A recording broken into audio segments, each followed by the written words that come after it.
The smoke had a smell that didn't exist in any human chemistry textbook. It came off the Vorkai ships like incense off burning bone, sweet and wrong and impossible to ignore. And the first time Smrin Solis breathed it, she was 16 years old, hiding under a collapsed transit shelter in what used to be the Tempe light rail corridor, watching six-limbed silicates move through the haze like figures in someone else's nightmare. She told herself then that she would never get used to it. She was 31 now, and she still hadn't. "They're doing another broadcast," said Fetch from behind her. He had his head tilted at the angle he used when he was pulling signal out of the air, the cluster of sensory filaments behind his left ear twitching in a way that, 10 years ago, would have made her reach for a weapon. Now she just handed him the water canteen without looking up. "What kind?" she asked. "The singing kind." That was what everyone called it. The Vorkai didn't speak in frequencies humans could parse without equipment, but when they transmitted to the population zones, the camps, the compliance districts, the reprogramming centers they had built across the North American interior, they did something that landed in the auditory cortex like music, like a lullaby pressed directly into the brain. The compliance doctors said it was benign. The compliance doctors were, universally, people who had decided to keep working. Marin set down the broken capacitor she'd been rewiring and looked through the gap in the corrugated wall at the skyline. 3 Vorkai signal towers blinked amber against the morning, positioned in a perfect triangle around the old downtown, broadcasting their frequencies, keeping the population of Phoenix compliance zone. 4 precisely where they wanted them. Calm, cooperative, unable to quite remember why they'd ever wanted anything different. "Duration?" she asked. Fetch listened another moment, long one. Maybe 20 minutes. Minutes meant a sweep was coming.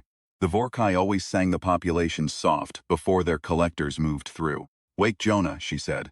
"Tell him to get the cart ready. We move before they finish the broadcast." Fetch nodded and ducked through the low door into the back room, where Jonah Reyes slept on a pile of salvage foam that he claimed was more comfortable than any mattress he'd ever owned. Jonah had a gift for sleeping in conditions that would keep anyone else awake, and a gift for waking completely and violently alert in under 4 seconds, which made him useful in a way that Marin had come to depend on in the particular quiet way you depend on things you can't afford to lose. She went back to the capacitor. The thing she was building was not technically a weapon. It was a jammer, a signal jammer, which meant that when you turned it on in proximity to a Vorkai broadcast tower, the tower didn't stop. It couldn't stop. It was 600 meters tall and anchored to a geothermal tap that made it effectively permanent.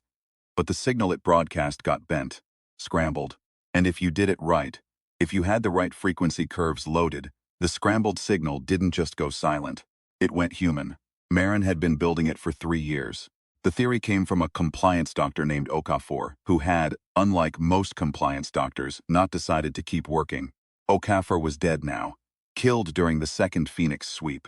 But she'd left behind 4 notebooks in a waterproof case inside the false bottom of a water reclamation unit. And Marin had found them. And Marin had spent 3 years learning enough applied xenophysics to understand what they said. What they said was this: the Vorkai broadcast was not just a frequency, it was a conversation. The towers transmitted, and the neural architecture of any sufficiently complex organism in range responded. And that response completed a circuit. The broadcast needed the response to sustain itself. Take away the response, or replace it with a different signal, something the Vorkai neural biology couldn't parse, something native to human cognition, and the circuit broke. Not just broke, reversed. Okafor had written, in the last notebook, in handwriting that got progressively smaller and more urgent toward the end. They are so confident in the elegance of their system that they have not considered what happens if the system is turned back on them. They built a door. They did not consider that a door can be opened from either side. Marin had read that sentence so many times she could have written it with her eyes closed. Jonah appeared in the doorway, already wearing his coat, the cart's handle in his fist. The cart was what it looked like. A salvage cart, beat aluminum frame, mismatched wheels, the kind of thing compliance workers used to haul scrap. Underneath the scrap was a lead-lined compartment. Inside the compartment, over the last 8 months, Marin had been moving component by component from the 3 separate caches, where she'd been building them, assembling the jammer in pieces, so that no single cache contained enough to constitute a weapon if the collectors found it.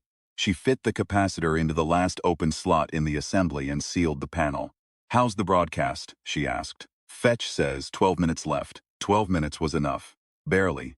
She picked up the cart handle, and Jonah took the other side, and they moved out into the compliance zone's morning like a pair of scrap dealers with nowhere urgent to be, which was what they were, to anyone looking, which was the point. Phoenix, Compliance Zone 4 in the morning was a particular quality of quiet. Not silence. There were people moving, compliance workers in their gray shifts starting their rotations. A food distribution line forming outside what had been a high school gymnasium. A pair of Vorkai collectors moving in that smooth, unhurried way they had, their 6 limbs cycling in the gait that always reminded Marin of spiders crossed with something she didn't have a word for. The collectors had sensory clusters where a human would have eyes, and those clusters could detect heat signatures, movement variances, stress hormone gradients in the air. They were very good at their job. Marin breathed slow and walked steady. The thing about the compliance zone was that it wasn't technically cruel. The Vorkai hadn't burned Phoenix. They hadn't poisoned the water or bombed the infrastructure. They had landed their signal towers in a ring around the city and turned them on.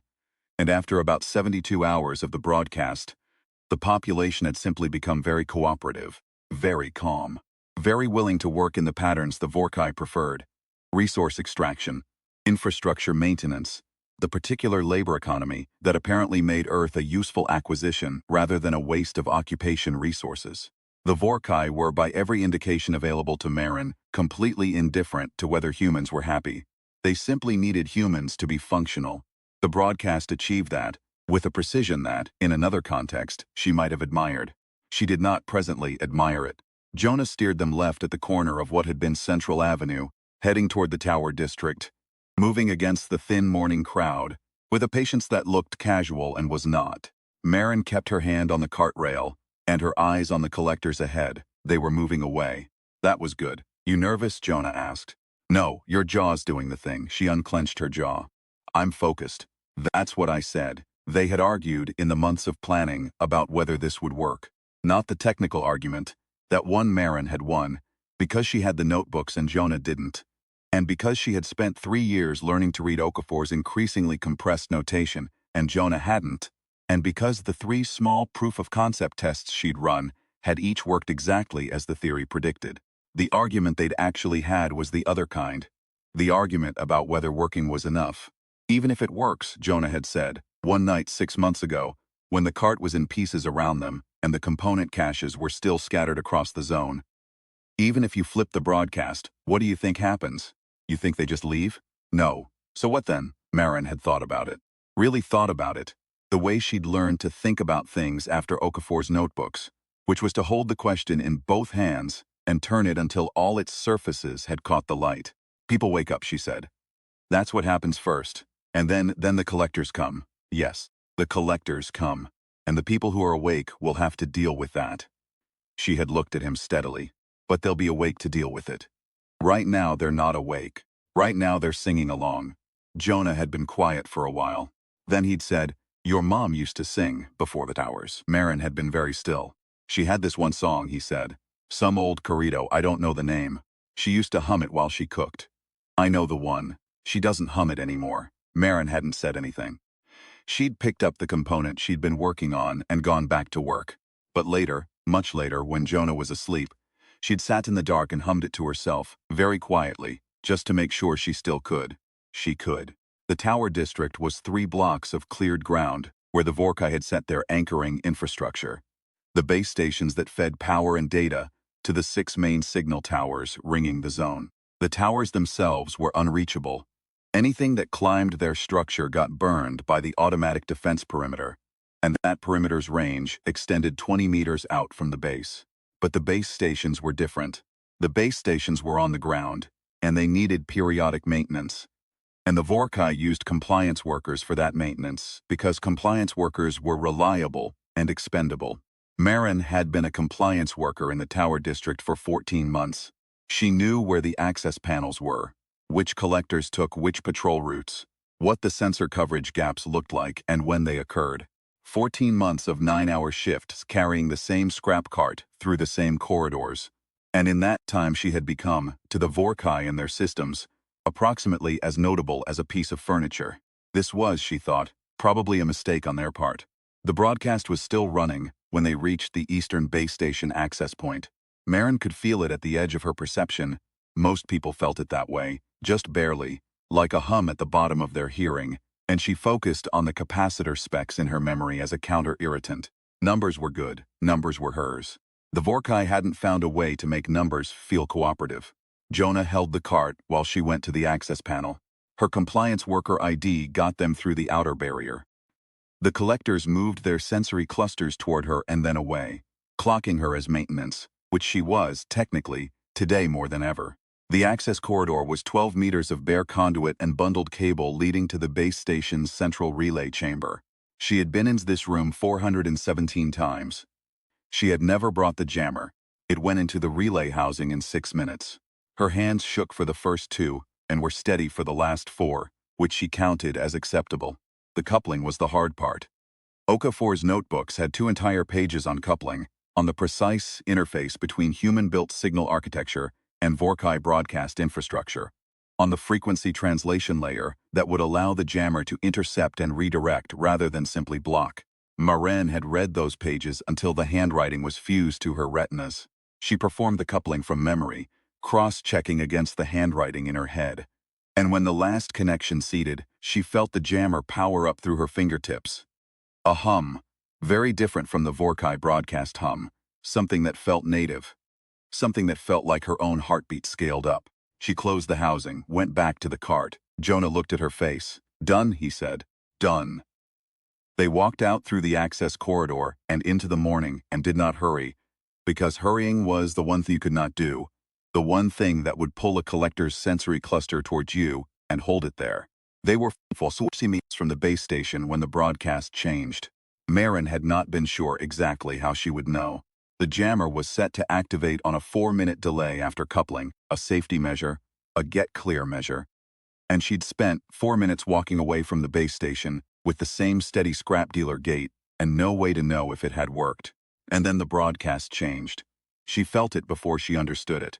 The compliance zone's particular quality of morning, that cooperative quiet, that calm, that sense of everything being exactly as it should be, fractured, like a plate with a hairline crack finally giving way. She heard it in the people around her. A man in a compliance shift shirt stopped walking and stood very still with his head tilted, like a dog hearing something at the edge of range. A woman in the food distribution line looked at her hands. A pair of compliance workers at an equipment depot turned to face each other, and whatever they said, Marin couldn't hear it. But the gestures looked like argument, looked like memory, looked like waking up. Then the Vorkai collectors moved. There were 4 of them in her sight line, and they all moved at once, a smooth, coordinated surge toward the base station district that had a different quality than their usual patrol gait.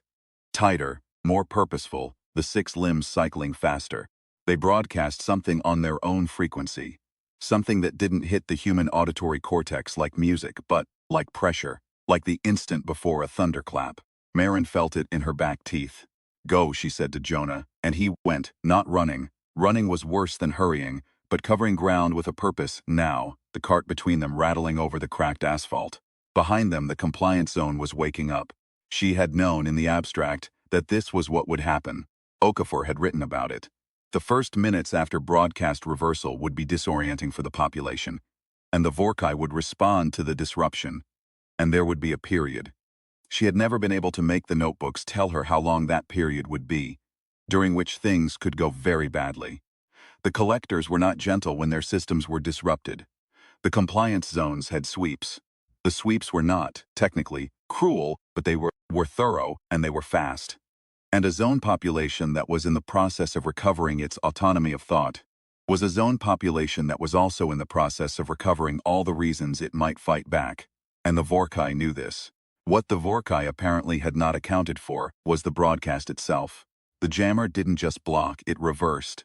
And what it reversed into was not silence but signal. Okafor's frequency curves, the ones Marin had loaded, which were built from 3 years of studying how human neural architecture resonated, how human emotional patterns propagated, what human brains generated when they were doing the specific thing the Vorkai had spent so long suppressing, being ungovernable. The signal going out from Tower 3 now was not the Vorkai lullaby, it was something else. Something that hit the Vorkai collector network's sensory architecture The way the lullaby hit human brains, but with the opposite effect. Instead of settling and calming and making everything feel like it was exactly as it should be, it made the collectors feel, as best Marin could reconstruct from Okafor's notes, the Vorkai equivalent of profound disorientation, of contradiction, of receiving, simultaneously, two completely incompatible instructions. The four collectors in her sightlines stopped. She had never in 14 months seen a Vorkai collector stop.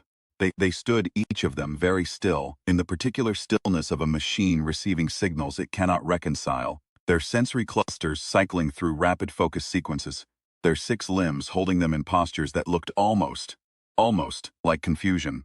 The man in the compliance shirt was shouting something. Marin couldn't make out the words, but she could hear the emotion in it. Outrage, she thought, or wonder, or both. The way those two things press together when you realize something enormous had been true for a long time without your knowledge. Jonah had tears on his face. She noticed this without looking directly at him. Peripherally, the way you notice things in the middle of everything else. Keep walking, she said very quietly. Marin, I know. Keep walking. The first collector that recovered its coordination turned toward them. She had expected this too. The jammer's effect on the collector network would be temporary. The Vorkai were not. Whatever their other qualities, stupid, and their systems would adapt to the new signal, would isolate and reject it. And when they did, the collectors would refocus, and the compliance zone sweeps would begin in earnest, and the window would be over. She had modeled the window at somewhere between 11 and 20 minutes. She had used 8.5 of them walking to this point. The collector moved toward them with a speed that was different from the disoriented stillness of a moment ago. Purposeful now, reactive. The 6 limbs moving in a pattern she hadn't seen before. One that looked less like patrol and more like pursuit. Marin reached into her coat. The device she took out was small. It looked like a radio because it was a radio, technically, a modified compliance worker comm unit, and it broadcast on a single frequency at very close range. It was not the jammer. The jammer was already working. This was something else, the proof of concept she'd never told Jonah about. The 4th test, the one she'd run alone 2 months ago, in the basement of a ruined apartment block in the outer compliance perimeter. She had used Okafor's 4th notebook for this one. The notebook that didn't have xenophysics in it. The one that was just frequencies. Just the frequencies of specific human sounds. Speech, laughter, the particular resonance of a crowd singing together, mapped against the Vorkai sensory architecture and analyzed for what those sounds, at those frequencies, did to a collector when encountered at close range.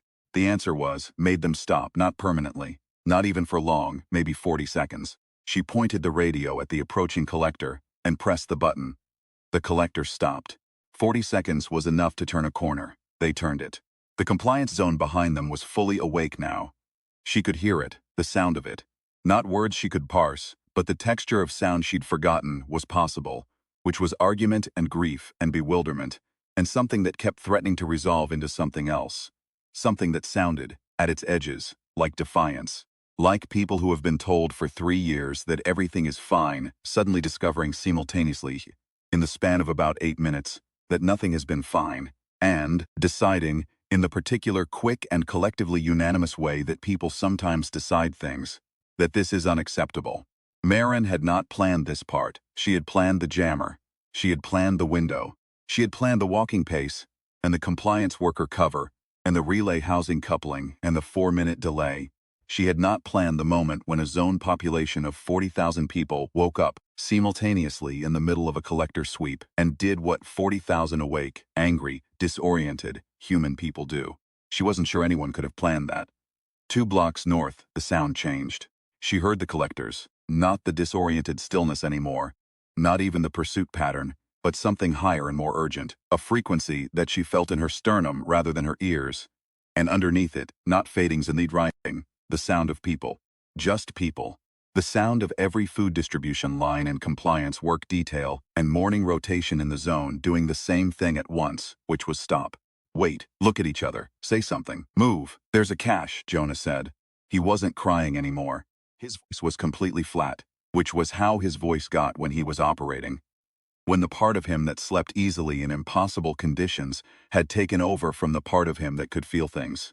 3 blocks from here, Kira's group maintains it. If the zone is coming up, they'll need. Go, Marin said. I'll find you. You'll find he stopped. He knew her well enough to know that the argument was over before it started. 1 hour, he said. 1 hour, she went the other way. The Tower District was, by now, a different thing than it had been 20 minutes ago. The collectors were no longer patrolling.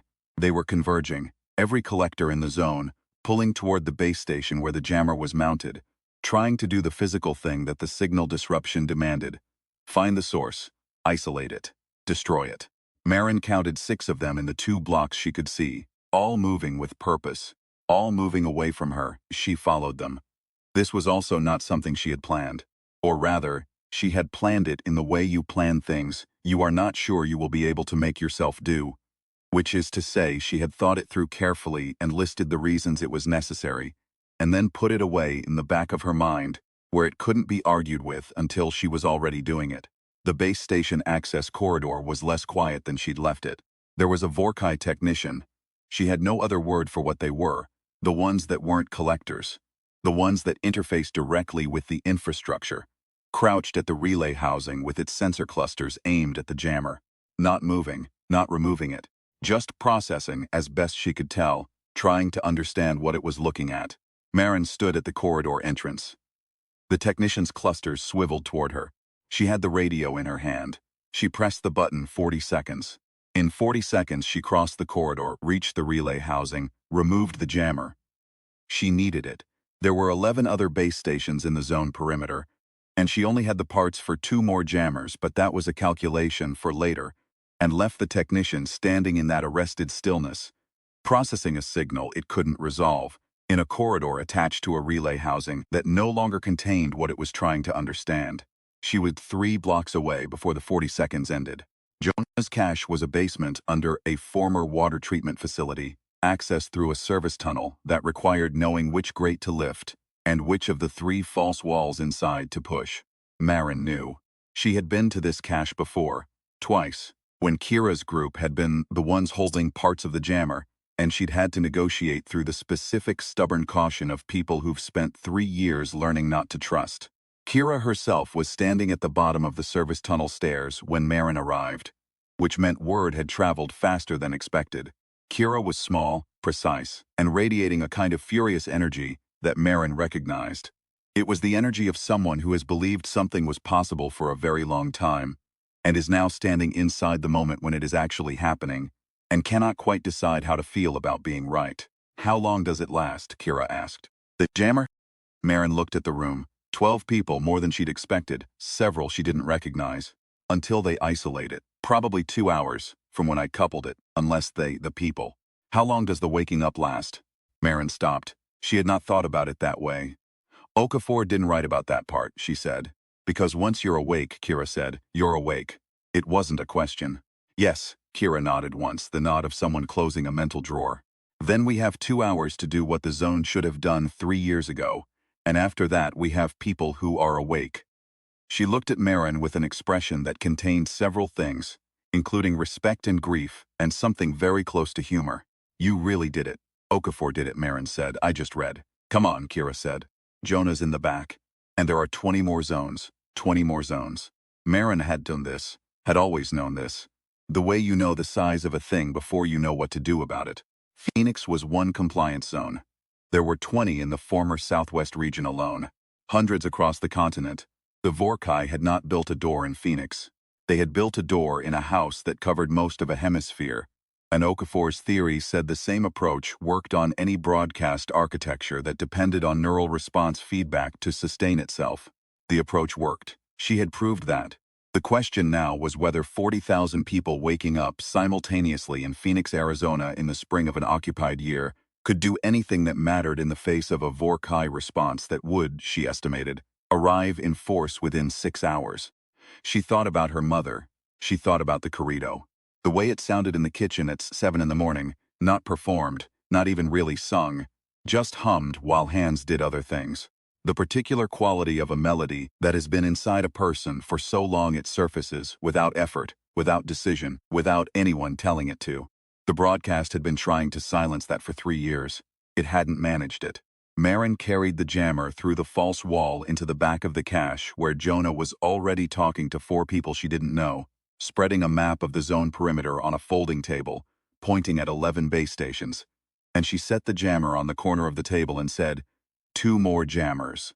I have parts for 2 more. Where's the nearest base station that feeds the border broadcast perimeter?"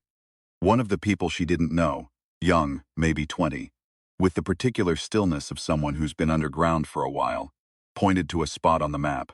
"Here, 40 minutes from the tunnel exit." 40 minutes, Marin looked at the map, looked at the 11 points, looked at the faces around the table, which were doing the thing that faces do when something enormous is starting. That mixture of terror and clarity, that narrowed down focus, that look of people who have decided that there is something more important than being comfortable.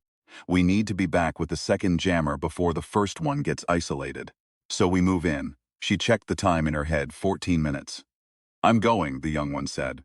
"So am I," said another. Kira was standing in the doorway.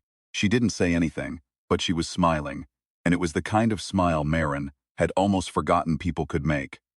The one that was only made by people who are afraid and going anyway, the one that had nothing performative in it, the one that lived only in the moment when it was happening and couldn't be faked because it cost too much.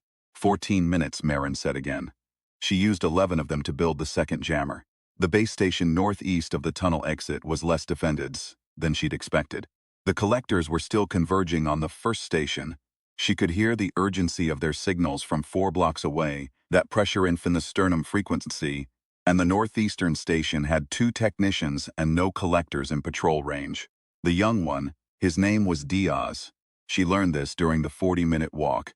He had been in the underground for 8 months. He had been an engineering student before the towers went up, covered the corridor access. Jonah stood watch at the outer barrier. Marin went in. The coupling took 4 minutes again. Her hands were steady the whole time. When she sealed the housing, she said, very quietly, to no one in particular, 2 down. Then she went back out into the zone, and the zone was different than it had been an hour ago. There was no other word for it. It was just different. The cooperative quiet was gone. Fully gone now. Not just cracked. And in its place was something that was not quite chaos and not quite order, but something that was, Marin thought, closer to what 40,000 people actually are, when no one is running a frequency through their neural architecture telling them what to feel, which is variable, and loud, and full of contradiction, and sometimes beautiful, and sometimes frightening, and fundamentally, stubbornly, magnificently hard to manage. The collectors were learning this. She watched, from the corner of the northeastern station's outer perimeter, a collector attempt a standard compliance sweep, moving into a cluster of zone residents with the practiced smooth efficiency of 3 years of uncontested operation. And the zone residents did something that no compliance sweep protocol was apparently designed to accommodate, which was argue with it. Not attack, just argue. Just stand there and talk, and point, and gesture, and refuse to move in the direction the collector's gate indicated they should move. And when a second collector joined the first, the cluster of people grew rather than dispersed. Because people, who are awake and who have just woken up from 3 years of compelled calm, do not, it turned out, want to go back to being calm. The collector's sensory clusters were cycling rapidly. Marin could see it from where she stood. The fast focus sequences of a system receiving data it was not calibrated to process. She reached into her coat, got the radio. She did not use it. She did not need to. One of the people in the cluster, a heavy-set man in a gray compliance shift, the kind of man who had probably spent 3 years being cooperative and efficient and asking no questions, reached out and pushed one of the collector's limbs. Just pushed it. Like moving a piece of furniture you've decided goes somewhere else. The collector recalibrated, adjusted its stance, its sensory clusters fixing on the man with an intensity that was clearly meant to be intimidating. The man crossed his arms. Marin put the radio back in her pocket. The Vorkai came in force at the 4-hour mark. She had estimated 6 hours, but she had evidently gotten the zone population's impact on their systems slightly wrong, not in direction but in magnitude. 40,000 awake, arguing, impossible to route humans turned out to be, in terms of collector system disruption, more than she had modeled. The Vorkai had pulled resources faster than expected, which meant they were paying attention, which meant the situation was, by the Vorkai's assessment, serious. She counted this as progress. The force that arrived was different from collectors. These were larger, the size of small vehicles, 6-limbed like everything, but with what she could only describe as weight to them. a presence that altered the quality of the air around them the way a large animal does. They moved in coordinated patterns across the zone, and the broadcast from the towers, the two she hadn't reached yet, was doing something different, something that hit harder, that tried to push the population back toward compliance through sheer amplitude. It didn't work as well as it used to. People who have been awake for 4 hours are different from people who have been asleep for 3 years. Not better, not safer, not unafraid, but different. The neural architecture adapts. Okafor had written about this too. In the first notebook, in a section Marin had initially skimmed because it seemed theoretical. Prolonged exposure to the broadcast does not damage the underlying architecture. It suppresses it. Remove the suppression and the architecture recovers. At first slowly and then very fast, and a recovered architecture is more resistant than a naive one. More resistant than a naive one. Jonah found her at the edge of the zone's northern residential block, which was where she'd gone to reach the third base station. He was moving fast, not running, the cart between them, and his face had the flat operational quality that meant he was doing math. Kira's group has the southwestern station covered, he said. They've got 4 people who know what they're doing.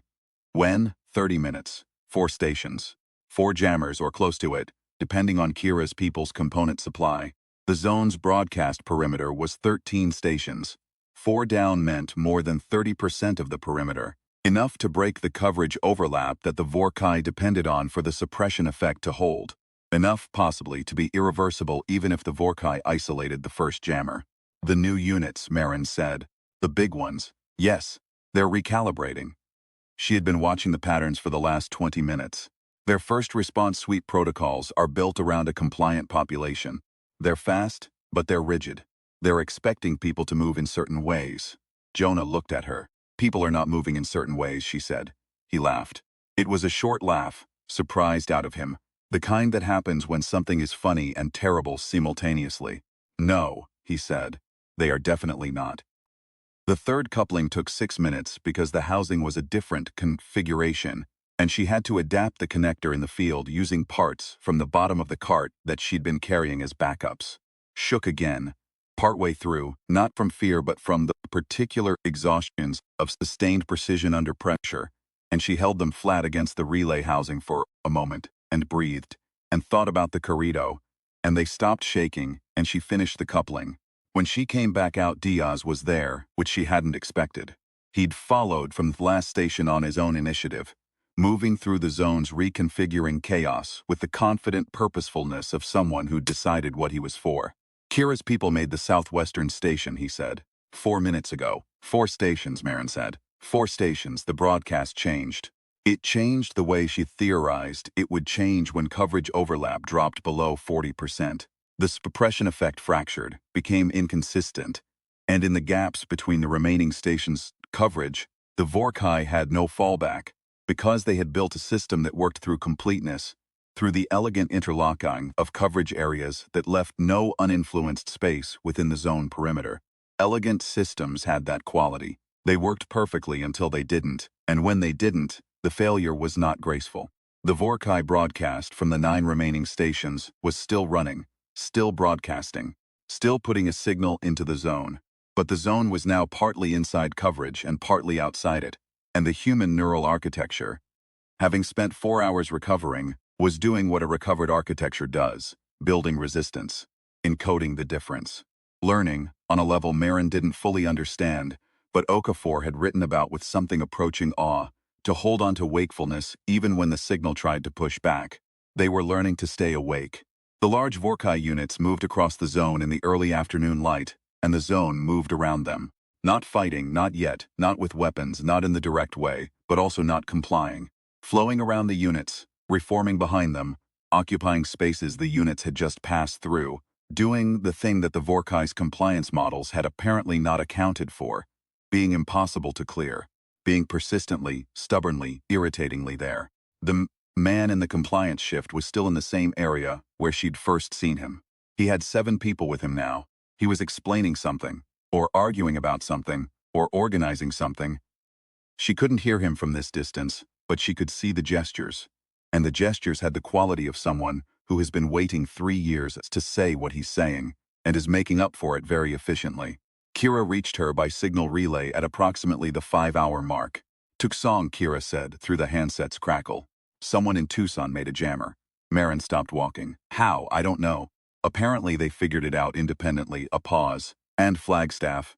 There's a group in Flagstaff. Marin stood on what used to be a Phoenix street in the afternoon light of an occupied spring and was very still for a moment. She had built one jammer, alone, over 3 years, from 4 notebooks and her own stubbornness and a talent for reading very small handwriting. She had assumed she was the only one. She had not been the only one. How long have they? She started. Flagstaff says they've been ready for 6 weeks, Kira said. They were waiting to see if someone went first. Another pause, and Marin could hear something in Kira's voice that took her a moment to identify, and then she identified it. It was the sound of someone trying not to laugh and failing. They called it the coordination problem. Everyone assumed they were alone. Turns out nobody told each other, Marin said. Turns out nobody told each other. She thought about Okafor. About 4 notebooks in a waterproof case.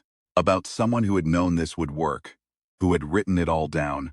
Who had put it in a false bottom and hoped someone would find it. She thought about a door. A door that can be opened from either side. Tell Flagstaff and Tucson to go, she said. Already did, Kira said. And I reached 2 more groups. El Paso and Albuquerque, 5 zones. 5 zones going simultaneously or close to it. The Vorkai response capacity was finite. Finite in the same way any military force's capacity was finite. Finite because moving resources to Phoenix meant resources not being somewhere else. And if somewhere else was also requiring resources. They're pulling units, Jonah said, from her left. He had a salvaged scanner. Something a compliance engineer had handed him in the last hour. Something that could track the Vorkai movement signals. The big ones, the response units. There. He tilted his head the way Fetch did when parsing signal. They're being recalled. Recalled where? East. Somewhere east, he looked at her. There must be something happening east. 5 zones, or more, or many more. Marin thought about the math. She had 3 years of careful planning, and 11 more base stations in Phoenix alone.